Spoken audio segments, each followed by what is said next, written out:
doon, ang key verse po natin ay sa Isaiah 41:10. Sabi doon, Isaiah 41:10. Sabi niya, fear thou not, for I am with thee.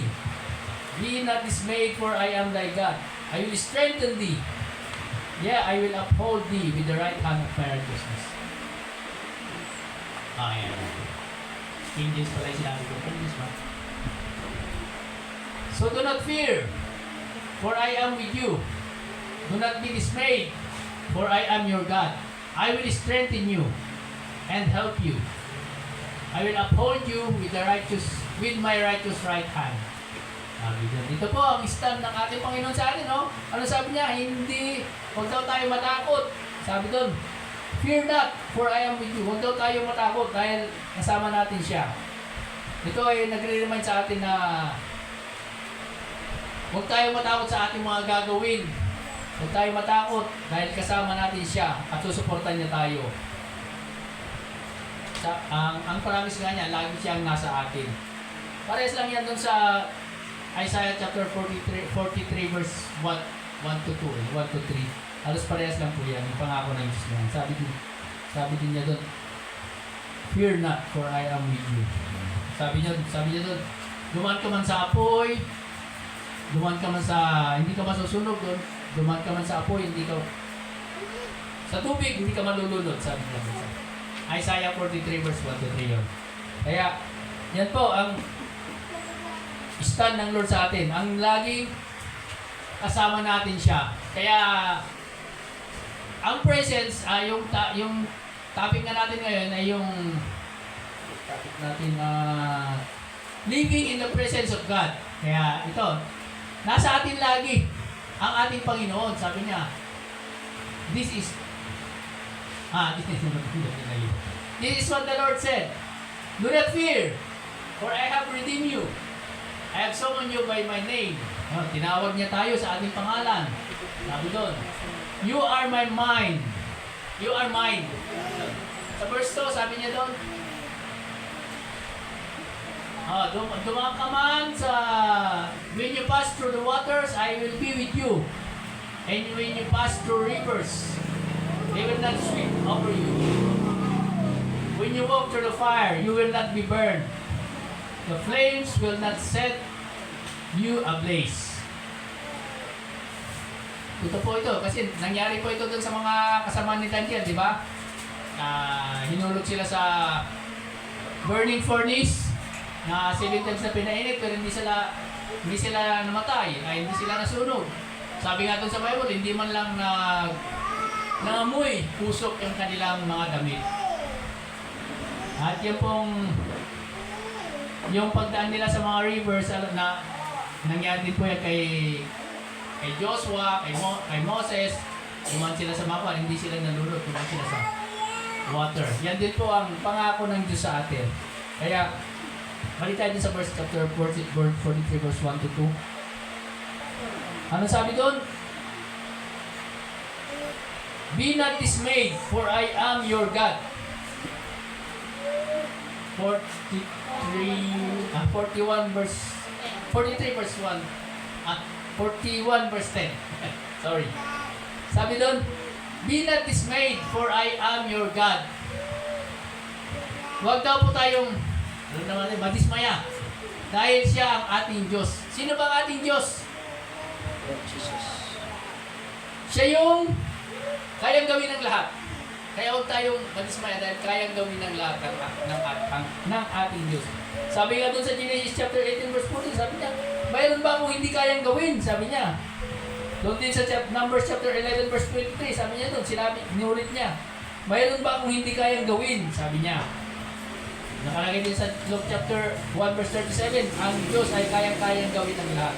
Kaya po tayong madismaya na siya ang ating Diyos kasi kaya niyang gawin ang lahat. Amen? Amen. Amen. Bilisan po kasi bilisan daw natin. At sabi doon, I will strengthen you. Alam naman natin ibig sabihin, strengthen you, di ba? Para lakasin tayo ng Diyos. Para maging matatag sa mga pagsubok. Amen. Tingnan natin sa Isaiah chapter 40 verse 29 to 31. Sige, para mabilis tayo. Ano pa sabi doon? Sa pang-apat, I will help you. Sabi doon, I will help you. Dito sinasabi niyang involve ang Diyos sa lahat ng ating mga ginagawa. Lahat po ng ating mga gagawin o ginagawa ay involve ang Diyos. Ito po yung kanina sinabi ko. The God will give us strength. Sabi doon. Kaya huwag tayong panghinaan. Tapos sabi doon, I will help you. Sabi niya. Lahat po ng ating gagawin ay nandun po ang ating Diyos na tumutulong sa atin. Sabi nga sa Philippians chapter 2 verse 13, for it is God who works in you. Sabi doon. Sabi din sa Romans 8:28, all things work together for good for those who love the Lord. Kaya nga po, lahat po ng gagawin natin ay nandun ang ating Diyos. At kung medyo lumiis man o nagkamali man yung ginagawa natin, sabi doon sa Romans 8:28, all things work together for good. May katugtog po yun. For those who love the Word. At for those who love the Lord. Romans 8:28. Number 5, ano sabi doon? I will uphold you with my righteous hand. Ano po yung uphold? Kinukonform ng Diyos yung pag-support niya sa atin. Pinaninindigan ng Diyos yung pag-support niya sa atin. Kaya, yun po ang stand sa atin ng Diyos, yung Isaiah 41 verse 10. 41 verse 10 yun. 41 verse 10. Huwag tayong matakot dahil siya ay nasa atin. Amen. Alam niyo po, yun ang pangako ng Diyos sa atin, ano? Yan, huwag tayong matakot dahil siya ay nasa atin. Ang presensya niya. Kasi ang topic natin yun, living in the presence of God. Huwag tayong matakot. Pero, bakit? Kung minsan, hindi lang siguro kung minsan, ano? Madalas, pag may mga bagay na hindi naaayon sa ating mga ginagawa, hindi naaayon sa ating mga kagustuhan, ay nagkakaroon tayo ng alinlangan sa Kanya. Samantalang, ganyan din ang pangako niya, oh. Hindi niya tayo papabayaan. Lagi niya tayong tutulungan at patatatagin niya tayo. Kung minsan, yun na sabi ko, madalas, nag-aalinlangan tayo sa Kanya. Dahil, katulad din tayo ng mga Israelita eh. Alam niyo po yung mga Israelita, madalas silang, hindi lang madalas, lagi. Hindi lang lagi, talagang nandun yung duda nila sa Diyos na buhay.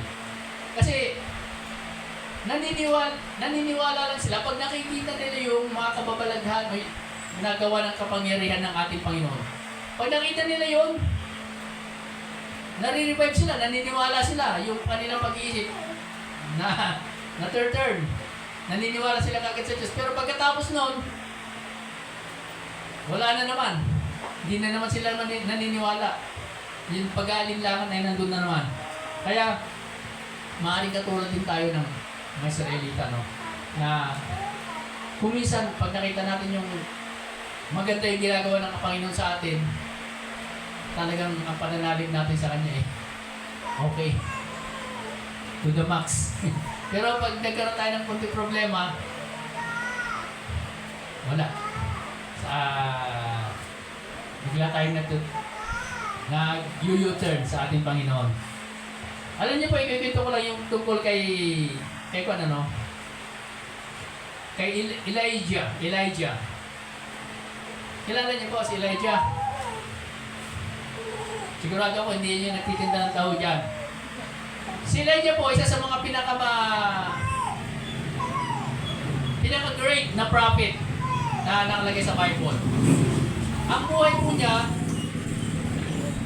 napatunayan niya o nakita niya sa buhay niya ang kapangyarihan ng ating Panginoon.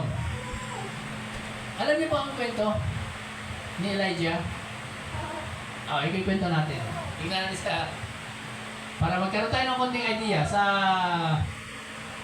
1 Kings chapter 1 Kings chapter 19. Si Elijah po, yan ang propetang sabi na nga sa Bible, isa sa mga great prophet, isa sa mga major prophets ng God. 1 Kings chapter 19. Ang ginawa po niya, ang ginawa ng Diyos sa kanya para napatunayan niya na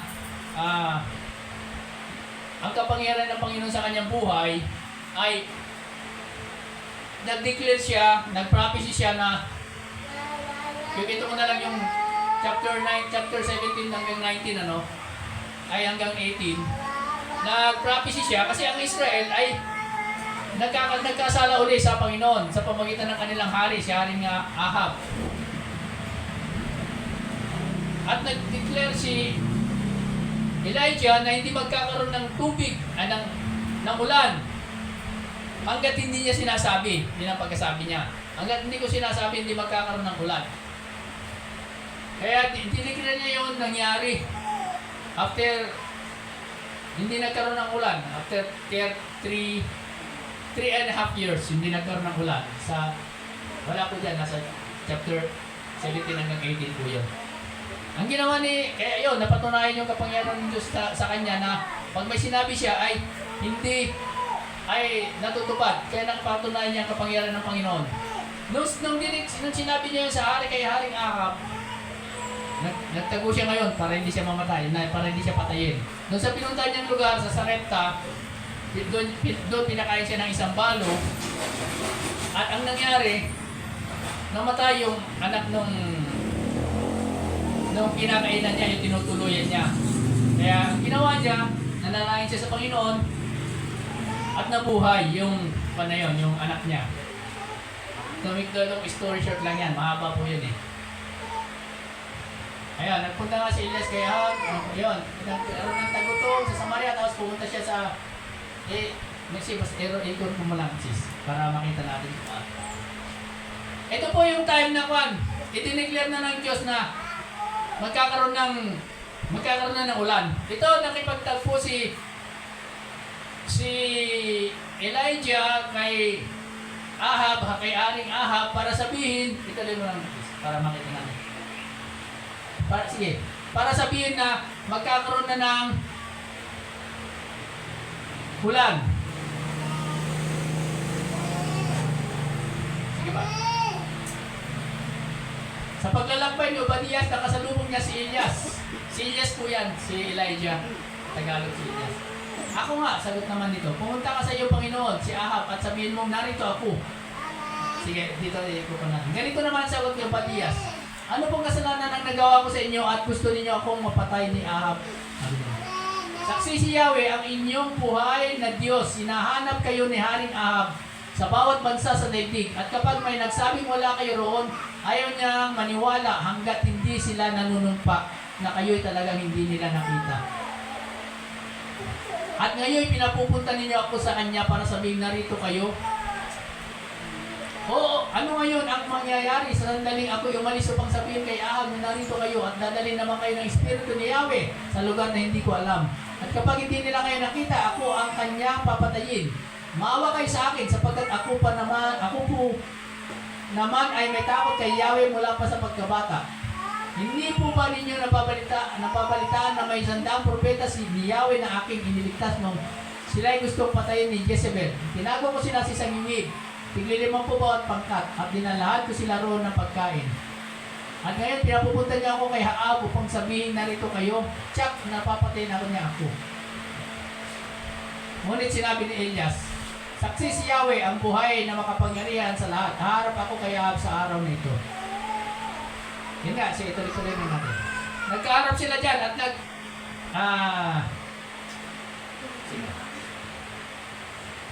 ito,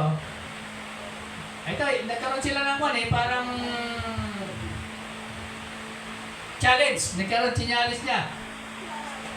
Nung nagkaharap na sila, sabi ni Haring Ahab, hindi ako ang nanggugulo sa Israel, kundi kayo at ang angka ng inyong ama. Sapagkat sinusuway ninyo ang mga utos ni Yahweh at ang pinaglilingkuran ninyo'y ang mga imahin ni Baal. Ngunit tipunin ninyo ang buong Israel at ang 450 propeta ni Baal at 400 propeta ni Asherah na pinapakain ni Jezebel at magtutuos kami sa bundok ng Carmel, sagot ni Elias. Ito, nagkaroon ng challenge. Tinurkon nga ni Ahab sa bundok ng Carmel ang buong bayang Israel at ang mga propeta ni Baal. Lumapit si Elias at sinabi sa taong bayan, hanggang kailan pa kayo mag-aalinlangan? Kung si Yahweh ang tunay na Diyos, siya ang sundin ninyo. At kung si Baal naman, kay Baal kayo maglingkod. Hindi umimik ang bayan. May kaugnayan ito sa sinabi ni Diyos pa sa mga tao nung bago siya mag-retire. Sabi niya doon, mamili kayo. Kung sino ang paglilingkuran ninyo, sabi niya yung nakarang topic natin. Ay yung team natin ng itatawag ito, sabi doon. Ano sabi ni Joshua? Pero ako, sabi niya, paglilingkuran ko ang Diyos. Muling nagsalita si Elias, ako lang ang natitira. Ano tayo? Ito, yung challenge nila, oh. Magdala kayo rito ng 2 toro. Hayaan ninyo ang isa sa mga ito ay patayin ng mga propeta ni Baal at pagkatapos ay katayin at ilagay sa ibabaw ng mga kahoy. Huwag ninyong sindihan. Gayon din naman ang gagawin ko sa isa pang turo. Baka. Ito pa ang challenge nila, no? Papatay sila ng... Alam niyo po ba yung kwento? Hindi, makasama natin. Kasi para hindi ko na ikuman. Ganyan ang challenge po nila. Pag mayroong 2 baka, papatay sa gitna ang bawat isa. Tapos, yung 450 na propeta ni Baal, anong gagawin? Ikaw mo rin para mabasa nila, sis. Anong gagawin? Mananalangin sila. At kung sino ang tutugunin ng apoy, ang kanyang panalangin ay yun ang tunay na Diyos. Yun ang challenge ni Elias sa kanila. Yun nga, ginawa nila yan. Pinauna yung mga propeta ni Baal na 450, kinatay nila yung baboy. Ay, sorry. Toro. Baka na, toro. At ano nangyari? Walang nangyari doon sa mga 450 na kwan. Sabi doon, hindi nga, hindi, lalo nga nilakas ang kanilang sigaw, hiniwaan pa nilang kanilang mga sarili sa pamamagitan ng kutsilyo at punyal tulad ng kanilang kaugalian hanggang sa maging duguan. Yung 450 propeta ni Baal, hindi sila tinugon. Hindi natugon yung kanilang panalangin. Patuloy silang nagsisigawan, nag-uungula hanggang inabot sila ng hapon. Ngunit wala pa rin kilig o anumang sagot. Wala naman talagang sasagot sa kanila kasi peke lang yung kanila sinasambahan eh. Yung kanila sinasamba eh. Sumunod. Yun, nung yung turn na ni Elias, ito sinabi niya, lumapit kayo sa akin at nagsilapit lahat. Inayos niya ang altar ni Yahweh at na matagal nang gumuho.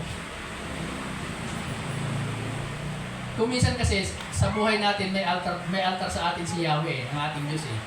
Kaya pag nag-aalinlangan tayo, yung gumuguho, yung pananalig natin na yun, kaya inaayos. Kumuha siya ng 12 bato, katumbas ng bilang ng mga lipin ni Jacob na binigyan ni Yahweh ng pangalang Israel. Ayun, ang ginawa niya, gumawa siya ng altar, kinatay niya yung baka, ipinatong yung baka, tapos anong ginawa? Pinapuusan ng tubig. Ang mga pati ginawa yung altar, pinaligyan niya yun ng kanal na maraming, na maaaring maglaman ng 2 balding tubig. Pinapuusan niya. Sige, pinapuusan niya ng tubig, pinaikutan niya ng tubig, hanggang sa umapaw, pati yung kanal sa gilid, binuhusan niya, 3 beses niyang binuhusan. Tapos, nanalangin siya. Umagos ang tubig sa paligid ng altar. At umapaw sa kanal. Tapos sabi yun, na ikatlo na ng hapon, siyang oras ng paghandog, tumayo si Elias sa harap ng altar at nanalangin. Yahweh, Diyos nila Abraham, Isaac at Jacob, patunayan po ninyo ngayon na talagang kayo ang Diyos. Ang panpo niya, after niya manalangin, sige, tuloy natin. After niya manalangin, sige ba?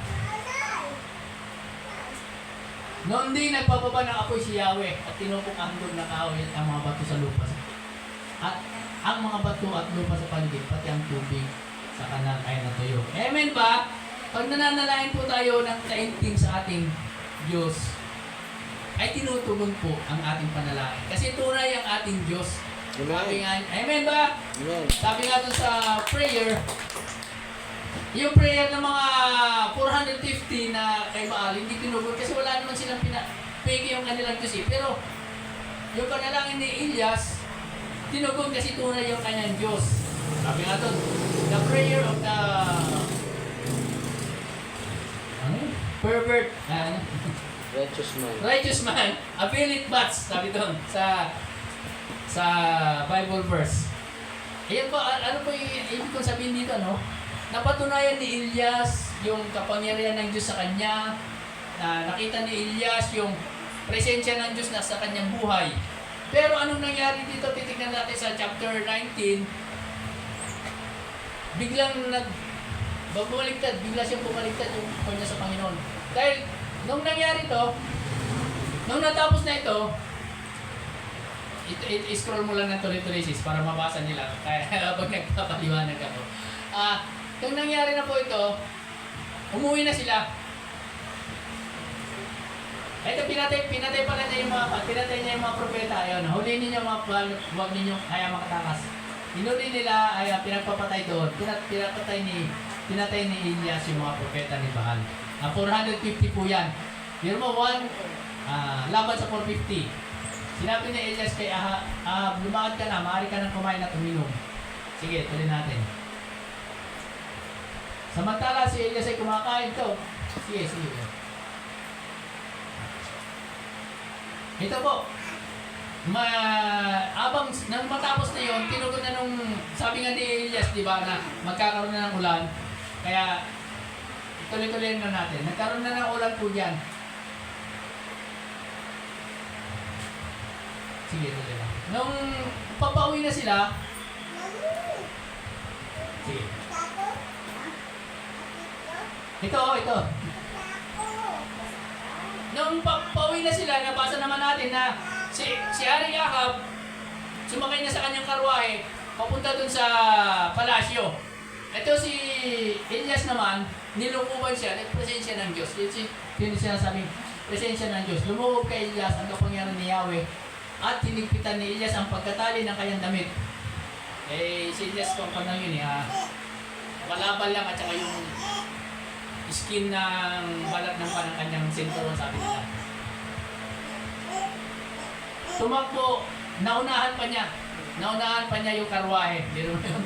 Sa bilis ng kanyang pagputakbo, naunahan pa niya. Bakit? Kasi nandun yung presensya ng Diyos sa kanya. Kaya, ito yung gusto ko kasi ipakita yung presensya na lumulungog kay Elias, yung presensya ng Diyos. Kaya, makikita din natin yan kay Felipe, no? Sa New Testament, nangyari din yan. Kay Felipe, nung hinabol niya yung eunuch, sabi doon, yung Espiritu ng Diyos ay napunta kay Felipe at nahabol niya yung eunuch na nakakarwahe.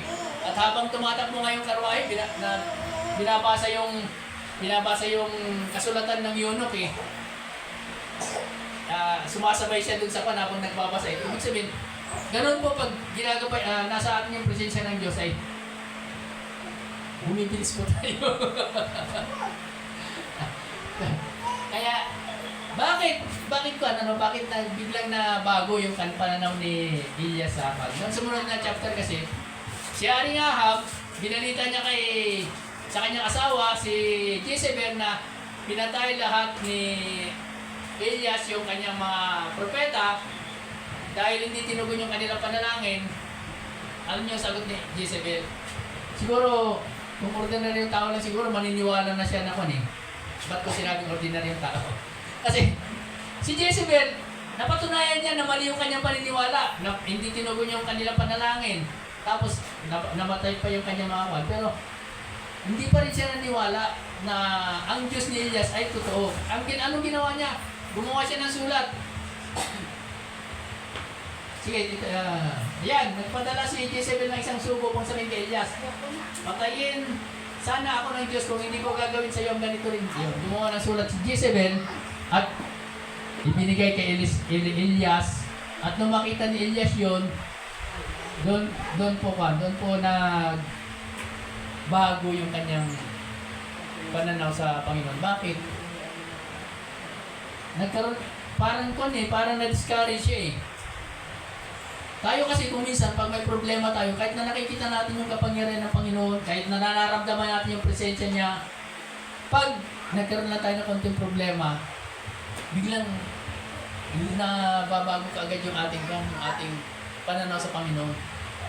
Hindi lang po tayo ang nakakaranas nun. Mga Israelita, mga propetang napagpatunay ng kapangyarihan ng Diyos, nakakaranas din sila. You know? Malayo na tayo. Ito, ang ginawa ni Elias, tumakas. He ran for his life. Sabi nga dun sa English version ng NIV, sa verse 3, he ran for his life, sabi doon. Tumakas siya. Kadalasan, ganun din pang ginagawa natin. Pag nagkaroon tayo ng konting problema, tumatakas tayo sa Panginoon. Salit na po. Ibig sabihin, lumalayo tayo. Tayo lumalayo. He ran for his life. Yan, yan. In NIV version, yan. He ran for his life. Tumakas siya. Alam niyo po kung gaano kalayo yan, yung tinakbo niya na yan, magmula dun sa pinagkatayan nila ng baka, Carmel yung pinagkatayan nila hanggang dito sa Beersheba. Sabi ng mga scholars yun, mga 1,000 kilometers yan. Opo. Ewan ko kung ilang araw niya tinakbo, basta wala namang sinabi ang Bible, pero he ran for his life. Sabi ko. Mag-isang pumunta sa... ano ba? Hindi yung verse 3. Verse 3 ba? Natakot mamatay kaya umalis siya at napunta sa Beersheba, sa lupain ng Judah, kasama ang kanyang utusan. Dito sa pagdating niya na doon, iniwan niya yung kanyang alalay. At siya na mismo ang umalis din. Sige, tuloy natin. Pagkatapos niya tumakbo, umalis pa rin siya, mag-isang pumunta sa ilang. Naglakad, patungo sa ilalim ng puno, tapos nanalangin, Yahweh, kunin mo na po ninyo ako. Ako'y hirap na. Kung saan pag tumatakbo tayo sa Panginoon, tapos nananalangin tayo, gusto ko nang mamatay. Hirap na ako. Mali kasi yung panalangin niya. Bakit ganyan ang panalangin niya? Buti na lang ang ating Diyos kung minsan pag nananalangin tayo ng ganyan eh, hindi tinutugon ano. Ewan ko sa atin, pero palagay ko may nananalangin din sa atin ako eh. Mamatay na sana ako. Hirap na ako. Buti na rin, hindi tinutugon ng Panginoon ano. Yahweh, kung tinupunin niyo ako hirap na. Mabuti pang ako'y mawala. So, ito rin natin. Tapos, nakatulog po siya dyan sa... history natin. Nahiga siya nakatulog, tapos pinakain siya ng isang anghel, ginising, pinakain ng tinapay na masarap, na piniluto sa mainit na bato. Tapos nahiga ulit, tapos sabi ng anghel, kumain ka. Sabi kasi ni Elias, Yahweh, hirap na ako. Siguro sa layo ng tinakbo niya, 100 kilometers, 1,000 kilometers yata. 100 ba? Ay, competition mo kanina? 1,000. Kasi yun ang nakalagay sa Bible na layo nun eh. Magmula sa Carmel, ang pinagkatayan nila hanggang sa Beersheba, 800 miles, ang sabi nila eh. Kung i-convert mo sa kilometers yun, more than mga 120 kilometers, 1,200 kilometers. Sa layo ng tinakbo niya, tapos naglakad pa siya, sabi niya, oh Lord, gutom na ako, sabi niya. Ay, hirap na pala ako, sabi niya. Kaya tayo, pag na-stress tayo, kuminsan, hirap tayo. Pero ang sagot lang pala, kumain tayo. Sabi doon ng anghel, di ba?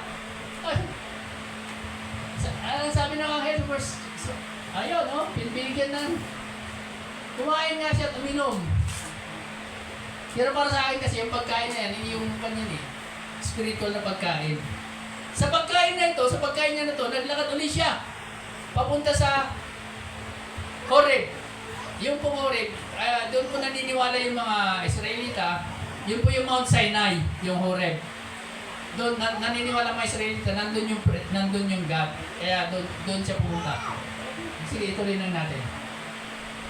Sige. Pagkatapos niya kumain at uminom, 4 na pong araw, o yun, kumain nga siya muli at uminom, at ang pagkain iyo'y nagbigay sa kanya ng sapat na lakas upang maglakbay ng 4 na pong araw at 4 na pong gabi hanggang sa Sinai. Talagang matindi talaga sa lakaran at saka takbuhan. Ito, bundok ng Diyos. Ito verse 8. Pumasok siya sa isang yungib. Alam niyo kung hirap na hirap po tayo sa buhay. Hirap na po tayo. Kailangan po natin kumain ng spiritual. Tapos pumasok po tayo sa isang yungib. Ano sabi ni Jesus Christ pag nananalangin tayo? Pumunta ka sa iyong kwarto, nag-iisa lang. Ano ba sabi doon? Ano sabi ni Jesus Christ pag nananalangin tayo? Kung mo kausapin. Ha? Pumunta, Matthew 6:6. Ano sabi doon? When you pray, go to your room. Ito po, nagpunta siya sa isang yungib para secluded area. Ano ibig sabihin ni Jesus Christ when you pray? Go to your room, go to a secluded area, at doon ka manalangin. Pumunta siya sa yungib, at walang ano-ano'y nagsalita si Yahweh. Meron ba? Matthew 6:6. Ayan. But thou with the praise enter into thy closet. Closet ang nakalagay dyan. Alam niyo yung closet, yung palit naman, di ba? Oo, yun. NIV.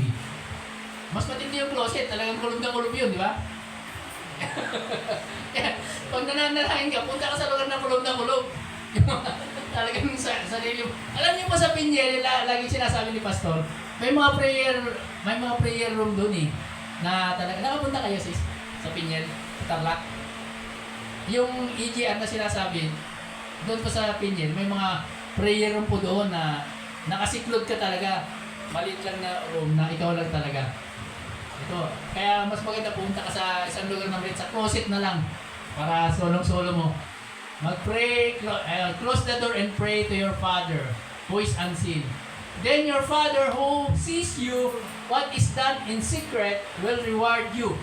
Yun, kung mananalangin ka, pumunta ka sa isang lugar na secluded area, na walang, ang nakakikita lang sa'yo ang Diyos, ang nakakarinig lang sa'yo ang Diyos, at ang Diyos ang magre-reward. Then your Father who sees you, what is done in secret, will reward you. Ganun po ang panalangin na ang gagawin natin. Pag hirap na tayo, kumain po tayo. Kumain ng spiritual. At pumunta po tayo sa isang room, doon po tayo manalangin. At ibalik natin doon sa ating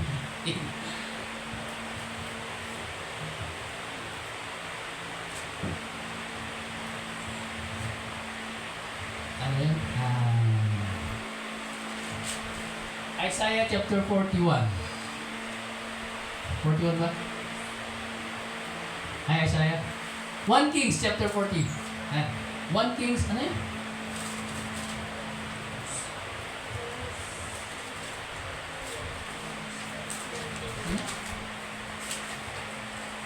One Kings chapter 17, ay 19. 1 Kings chapter 19. Malapit na after verse 10 na siguro. Alam niyo po, pag nananalangin po tayo, nagbibigay po ang instruction ang Panginoon sa atin. Sumagot sa kanya, verse 10. Sumagot si Elias, Yahweh, Diyos na makapangyarihan sa lahat. Kasi kinausap na siya ng Diyos dito eh. Verse 9, para makita natin yung God, sinasabi ng Diyos. Ano sabi ng Diyos? Bakit ka narito? Sabi niya sa verse 9. Pumasok siya sa isang yun. Ayun, hindi pala bakit ka narito. Anong ginagawa mo rito? Sa ibang version kasi, sa English. Bakit ka narito? Anong ginagawa mo rito? Tingnan natin sa English. Mali ka niya, parang hindi ko kasi yun eh. it's a rhetoric question kasi yung sabi niya eh. What are you doing here? Sa King James.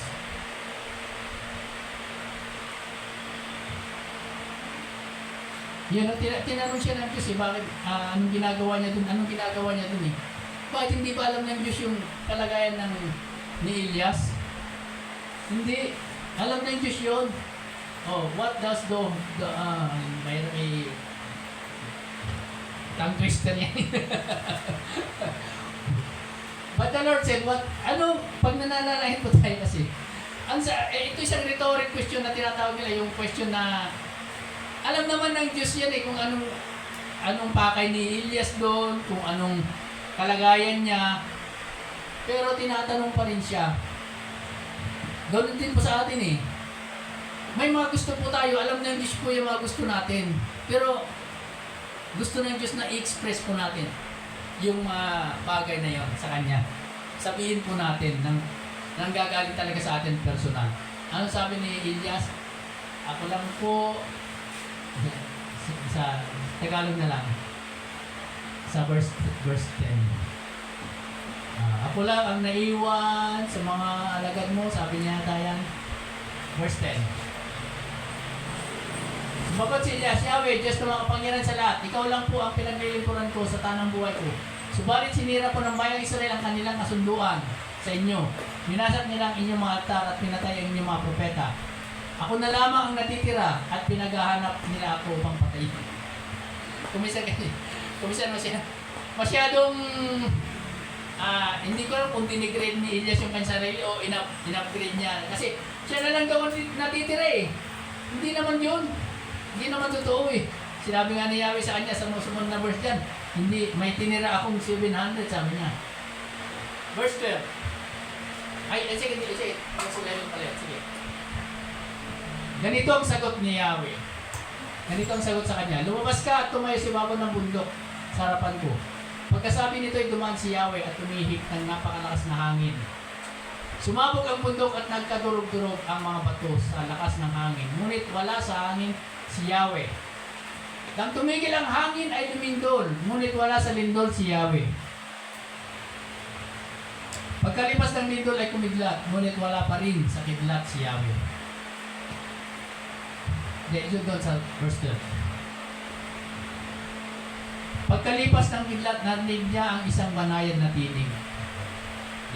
Ipunti lang, elaborate na konti natin. Si Elias, nakita niya yung kapangyarihan ng Diyos. Dito, pinakita ng Diyos yung kapangyarihan niya. Nagkalumindol, kumidlat, humangin, pero wala doon si Yahweh.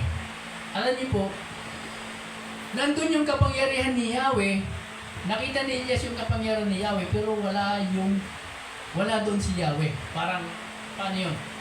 Sinabi dito eh. Nandun yung kapangyarihan ng Diyos eh. Yung kapangyarihan ng Diyos na nagpalindol, makikita po natin yan sa ating buhay. Pag may mga nakikita tayong mga bagay na extraordinary, galing sa kapangyarihan ng Diyos po yun. Pero ang sinasabi po dito, yung presensya ng Diyos, yung team natin ngayon, yung presence ng Lord. Ano po yung nakalagay sa verse 12? The presence of Lord is nandun po sa maliit na tinig. Isang banayad na tinig lang po.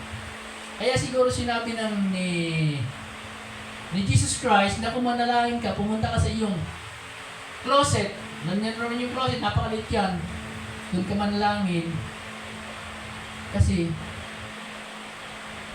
sa tahimik na lugar, makakarinig ka ng isang banayad. Isang banayad na tinig. Yun po. Pag nananalangin po tayo, pilitin po natin na makarinig ng tinig. Yung tinig po na yon, ito po masasabi kong itong encounter ni Elias sa Diyos. Sino ba gusto mag-encounter? Na sumagi lang sa isip ko. Napaka halaga po yung ginagawa sa encounter, Pag nag-encounter sa yung sinasabi ni Pastor, pag nag-encounter po kayo, napakahalaga po. May mga bagay kayong gagawin na magpapatugtog kayo, kumakanta kayo. Parang ganun yun eh. Nandun yung kulog, kidlat, hangin, kumakanta kayo doon. Pero nakikita lang dun yung kapangyarihan ni Yahweh. Pero pag tumigil na po kayo, may time po kasi na titigil kayo doon at para mag-pray o mararamdaman ninyo yung presensya ng Diyos, makikita po ninyo doon. Mararamdaman po ninyo ang presensya ng Diyos talaga. At yun yung time na sinasabi doon, makakawin ka ng isang banayad na tuloy. Ito po yan, nangyayari po, kahit itanong nyo sa mga nag-EGR,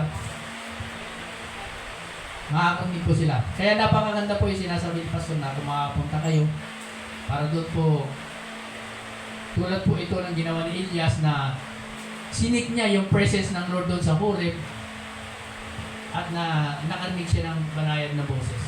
Yun po. Kung isisik po natin talaga yung presence ng ating Panginoon, makakarinig po tayo ng banayad na boses. At anong sabi ng Diyos dyan sa sumunod na mga na doon po, nagbilin na ang Diyos kay Elias na itinuro na niya kung yung mga magagawin at yung mga bagay na gusto nang mangyari ng Diyos, sinabi na po kay Elias. Kaya napakaganda po. Tulad po ng topic nung nakarang linggo, anong sabi ng yung topic nung nakarang linggo? Anong sabi doon? Na narinig ko ang iyong panalangin. I hear your voice. Ganun ba yung topic nung nakarang linggo? Kanino na sinabi yun? Isaiah. Isaiah ba? I have seen your tears. I have seen your tears and I hear your voice, sabi doon. Kaya, nakita ko ang paghihirap mo, sabi doon. Kaya, yun po yung, kay Solomon pala sinabi yun. Oo. Napakaganda po, no? Si Solomon nung pray siya, nag-alay siya, nag-pray, sabi ng Diyos, narinig ko ang iyong mapanalangin. At ano sabi ng Diyos sa kanya? Sige, humiling ka ng kung anong gusto mong mahiling, kung anong gusto mong hilingin. Sabi doon, talagang nung nagpapagtan sa kanya ang presence ng Lord. Yun din po ang time na pwede po tayong humiling. Sabihin po natin kung ano yung gusto natin sa ating Panginoon. At napakaganda po yung ma-encounter natin ng Diyos sa ating buhay. Amen ba? Amen. Oh Lord God, maraming salamat po Lord sa message ninyo. Ito ngayon sa amin, oh Lord God, na para sa inyong presence, oh Lord God, kung paano namin maranasan talaga ang inyong presensya, oh Lord. O Lord, nakikita namin ang inyong mga kapangyarihan, ang inyong kalakasan, at naniniwala kami na nandun kayo. Ngunit ang inyong presensya ay nandun lang po sa malit na boses, O Lord God, na aming maririnig, aming makakamtan kung kami ay mananalangin sa inyo, kung may babalik sa inyo, sa inyong, kung ang isip at puso namin ay ituto namin sa inyo, Lord God, at kung kami ay mananalangin sa inyo, Lord God, at alam namin na marinig namin ang inyong tiny voice, Lord God. Oh Lord, we thank you in Jesus' name. Amen.